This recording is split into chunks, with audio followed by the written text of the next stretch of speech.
District में हो रहा है। और इसमें हमारे डिस्ट्रिक्ट में अभी तक हमने 750 से ज़्यादा फील्ड न्यूमरेटर्स ऑफिसर्स को नियुक्त करा है। हमारा डिस्ट्रिक्ट में 8 चार्जेस हैं, मतलब चार्ज ऑफिसर्स होते हैं जो डिस्ट्रिक्ट में काम करते हैं, जिसमें से 6 ब्लॉक हैं और 2 म्यूनसिपैलिटी हैं। तो इनको जो हेड करते हैं हमारे सीईओ और सारे बीडीओज, ये चार्ज ऑफिसर्स हैं। और डिस्ट्रिक्ट में principal census officer district magistrate हैं।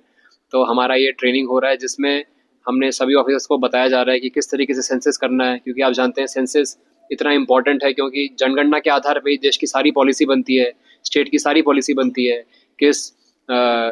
जैसे अभी आप जानते हैं पार्लियामेंट में, असेंबली में बात चल रही है कि महिलाओं को 33% आरक्षण मिलेगा, असेंबली में भी पार्लियामेंट में भी। तो उसका आधार क्या होता है? जनगणना होती है, कितने पॉपुलेशन है तभी पता चलेगा, तभी तो उसका परसेंटेज हम महिलाओं को दे पाएंगे।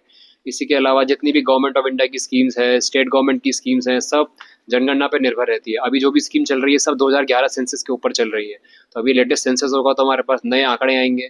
जैसे कि मैं आपको बताना चाहूँगा, हमारे डिस्ट्रिक्ट में सेंसस के हिसाब से पॉपुलेशन 4 लाख से अंदर था 2011 सेंसस के हिसाब से, और अभी पॉपुलेशन बढ़ के 4 लाख 20,000 30,000 के आसपास पहुंच चुका है आरओआर रिकॉर्ड के हिसाब से। बट उसके आधार पे पॉलिसी का लाभ नहीं मिल पा रहा है लोगों को, क्योंकि पॉपुलेशन 2011 की सेंसस के हिसाब से ली जा रही है। तो अगर हम सेंसस अच्छे से कर पाएंगे तो ये सब चीज़ों की हमें सुविधा होगी बाद में पॉलिसी मेकिंग और पॉलिसी इम्प्लीमेंटेशन में। और एक और चीज़ जो है, सेंसस का जो इस बार का करने का जो सिस्टम है वो 2 भागों में होगा, पहले हाउसिंग सेंसस फिर पॉपुलेशन सेंसस। और एक और चीज़ सरकार ने नई जोड़ी है कि इसमें डिजिटल माध्यम से इस बार रिकॉर्ड डेटा कलेक्शन किया जाएगा।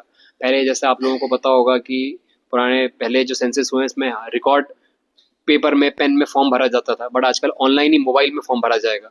इसमें रियल टाइम में डेटा अपडेशन होगा। जैसे आज ही फॉर्म भरा है तो भारत सरकार में आज ही पता चल जाएगा खोवाई में ये व्यक्ति के परिवार में कितने लोग हैं, कितना उसका आय है, ये सब चीज़ें हैं, सब आज ही पता चल जाएगा। इसके अलावा एक और चीज़ सेंसस ने इस बार इंट्रोड्यूस करी है, वो है सेल्फ इन्यूमरेशन। मतलब खुद से भी हम अपना जनगणना में डाल सकते हैं। तो उसके लिए समय दिया गया है। त्रिपुरा में 15 जुलाई से सेंसस शुरू है, तो 15 जुलाई से लेकर 31 जुलाई तक लोगों को मौका मिलेगा कि वो सेल्फ इन्यूमरेशन कर पाएँ अपने हाउस होल्ड का। उसके बाद 1 अगस्त से लेके 31 अगस्त तक हाउसिंग का फील्ड जाके फंक्शनरीज जाके सुपरवाइजर्स जाके इन्यूमरेटर्स जाके वो रिकॉर्ड करेंगे, वो सब अपने मोबाइल फ़ोन में ही करेंगे। एक बार हाउसिंग सेंसस हो जाएगा, उसके बाद फरवरी 2027 तक का डेडलाइन सरकार ने निर्धारित किया है, जिसके अंतर्गत पॉपुलेशन का सेंसस करा जाएगा कि हर घर में कितने व्यक्ति रहते हैं, उन सब पर जनगणना किया जाएगा।